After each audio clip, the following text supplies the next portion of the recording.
parle du droit maritime. C'est le droit des transports, c'est-à-dire c'est le droit qui régit le transport maritime.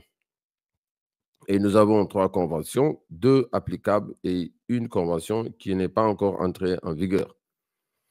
Les conventions applicables en transport maritime international, bien sûr, il y a la convention de Bruxelles qui est la première convention. C'est pour cela qu'on l'appelle souvent la convention originelle, ratifiée en 1924, entrée en vigueur en 1931, où la responsabilité du transporteur est d'acheminer la marchandise du port de départ jusqu'au port d'arrivée, c'est-à-dire de l'embarquement au débarquement, c'est-à-dire le transport principal.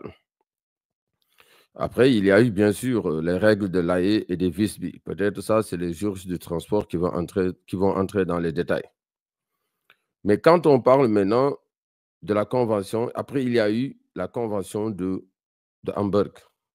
La convention de Hamburg, Hambourg, en Allemagne, a été ratifiée en 1978, excusez-moi, et entrée en vigueur en 1992. La responsabilité du transporteur la responsabilité du transporteur, c'est depuis la prise en charge jusqu'à la livraison. Et il y a eu une troisième convention, c'est la convention de Rotterdam, qui n'est pas encore entrée en vigueur.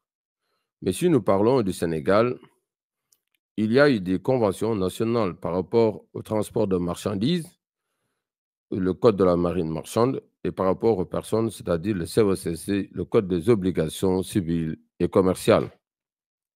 Donc ça, c'est la législation du transport maritime.